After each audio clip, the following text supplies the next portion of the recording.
Today on CityCast Denver. It's no secret. Our air quality sucks. No, literally, it's not a secret. We've been talking about this for a long time, and I probably introduced our last show on the topic the same way. Because the thing is, our air quality still sucks. And CPR climate reporter Sam Brash is on the show today to talk about some new rules the EPA is placing on Denver because we can't seem to get our act together. Plus, Sam's going to answer my really pressing question. Can I turn on my swamp cooler this summer? I'm not optimistic. Today is Monday, April 18th, 2022. I'm Bree Davies, and this is CityCast Denver.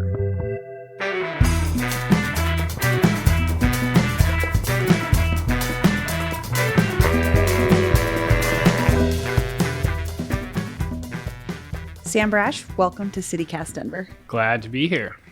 So first of all, we're talking air quality. How has the air quality felt to you lately?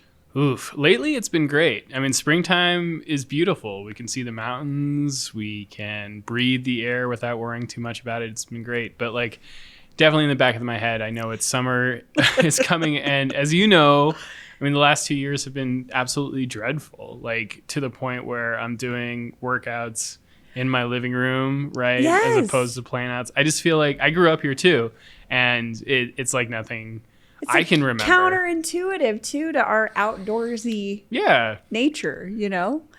And so I want to talk to you because the big news this week that you broke is that the EPA, quote, downgraded the Front Range from being a serious violator of federal ozone standards to severe. It's a little confusing, the downgraded aspect of that. I'm assuming that means it's bad, right? Yeah, I've gotten this on Twitter too, and they're like, shouldn't it be an upgrade if you're going from worse to even worse? I'm like, well, no, if you give somebody a C and then give them an F, that's not an upgrade. You could say reclassify. Here's what actually happened, right? And I think this is even more confusing. So the EPA has these categories of what level of ozone violator you are. But that's not actually saying, hey, here's how bad the ozone is in this particular metro area. What it's saying is that this particular metro area has repeatedly missed deadlines to bring its ozone below a health-based threshold set by the government. So we've repeatedly failed to improve our ozone. And for that reason, we've gone from a serious violator to a severe violator because we can't just get our act together. That's a huge bummer. We know it's bad. We know it's bad. And it keeps getting worse. So did that news surprise you? I mean, you're someone that covers this. No. In fact, this is something that pretty much everybody expected. And that's because the writing's been on the wall in terms of how bad our ozone is. We can see it based on air quality monitoring. And everybody expected the EPA to look at the same stuff and say the data shows the ozone's bad. We're going to downgrade you. Right now, in fact, environmental groups sued the EPA to make that happen. So this is widely anticipated. Wow. So I'm trying to put this in a context for folks to really understand how this impacts us on an everyday level. We were just talking about the summers really being bad. And I'm thinking about last summer when the air quality was so bad, we couldn't turn on our swamp cooler because it pulled air in from outside to cool it. And the air quality was so bad, we couldn't pull the air in. So we were just in a hot house with the windows and doors closed. Yep. What is this new news? How is this impacting us coming up in the summertime? Well, I think there's two ways to think about it, right? One way is to start with the air quality itself. Ozone is a serious pollutant, and it's the one we talk about a lot because it's really well regulated. There's other pollutants out there. But just to give you some perspective on how bad ozone is, just think of it as a lung irritant. You're breathing in something that your lungs don't like. The result is we get more people developing asthma, more asthma attacks, more heart conditions, and a lot more excess deaths. So if you look nationwide, the University of Washington did this. They think that 12,000 additional people die every year just because of ozone pollution. More than 800 people in Colorado die every year just because of ozone pollution. So there's a pretty serious impact to people if you're breathing ozone that we experience every day. But it's this silent killer, right? You can't quite see it kill somebody. But when you do all this complicated math, it becomes evident that it is. And I think that climate activists would argue like these are preventable deaths. I don't think it's just climate activists. These are doctors at like National Jewish Health who, these are preventable deaths. And then if you want to get into climate, this is another really nerdy but fascinating thing about ozone for me. Ozone doesn't just bother our lungs, it bothers plants' lungs. It makes it harder for them to do their job to suck carbon out of the atmosphere. And so you can actually go to NCAR and see they've planted specific plants that are really sensitive to this, and their leaves brown when they're exposed to ozone. So they have a harder time sucking carbon out of the atmosphere, and that means ozone is making climate change worse too.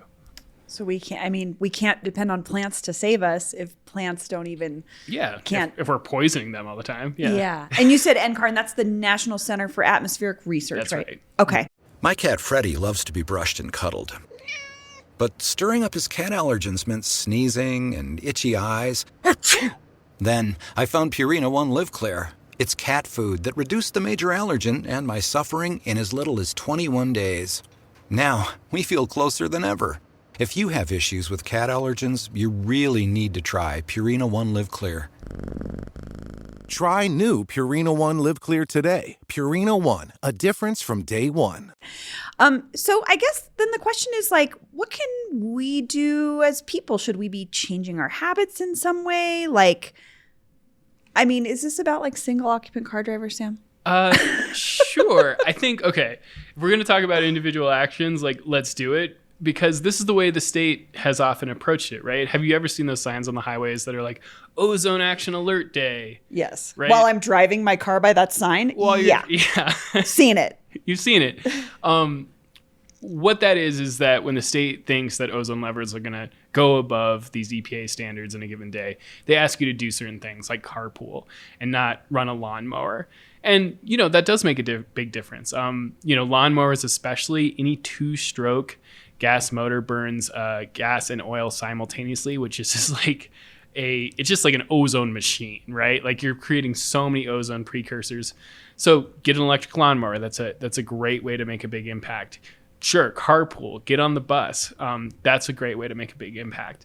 But I really think that the continued failure of Colorado to bring down its ozone level shows that these demands for individual action haven't really been working, right? You can say the same thing about climate change. We can all worry about our individual carbon footprint, right? But that hasn't really made much of a difference. Real big action on ozone pollution is probably going to take some pretty considerable efforts at the state level and the policy level, and not just in Colorado, probably around the country and around the world. So while we can do our fair share as much as we can as individuals, it's more industry level things that could be impacted by policy, large companies and things like that. Exactly.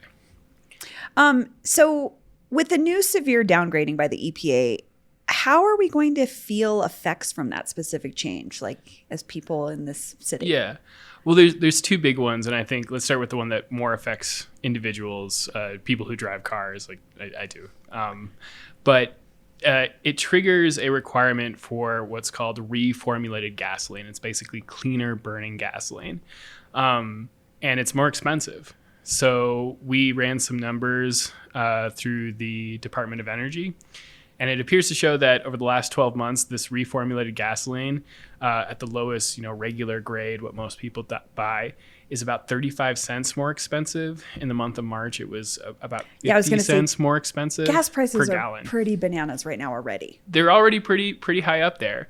And an important thing with that is like this is now in effect if this downgrade is finalized, but given the way the rules all work out, that requirement probably won't go into place until 2024. So it's not like you're going to drive up to the gas pump tomorrow and it's like, oh, they're so much more expensive. The reason is not the EPA, That's not why gas prices are going up right now. Not yet. Could be in a little bit.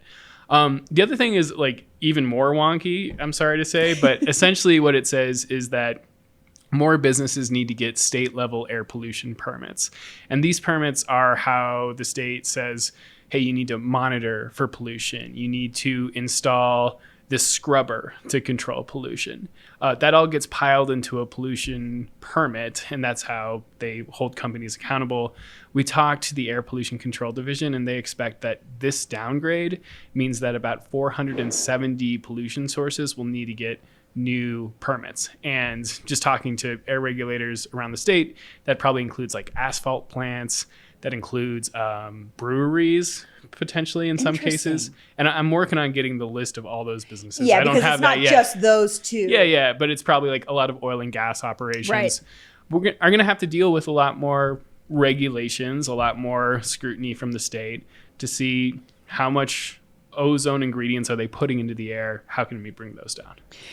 And that kind of like rolls into my next question, which is we hear a lot about Suncor, the oil refinery in Globeville that's been in hot water over its pollution issues. Like, is something like Suncor going to be impacted by this? Are they going to be seeing those regulations? So Suncor is in the category of companies that already has to get these permits to bring down its ozone pollution. It's one of the biggest ozone sources in the state.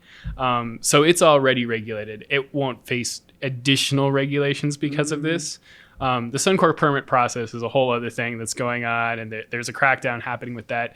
One thing that I think is interesting, if we want to talk about Suncor in this decision, is that reformulated gasoline, it would need to be made at Suncor, right? They would have to revamp their operations to create this cleaner burning gasolines. And I wrote the company and said, hey, are you doing this? Are you working on it? And they told me that they will actually be ready to go to sell that stuff, not this summer, but next summer. So that creates some questions for me. The state's saying we're going to be ready for this in 2024. Suncor is actually saying we could be ready for it by 2023. Sooner. Huh. So I don't really get that, but I love this cleaner burning gasoline idea, Yeah. as if like that's like the solution.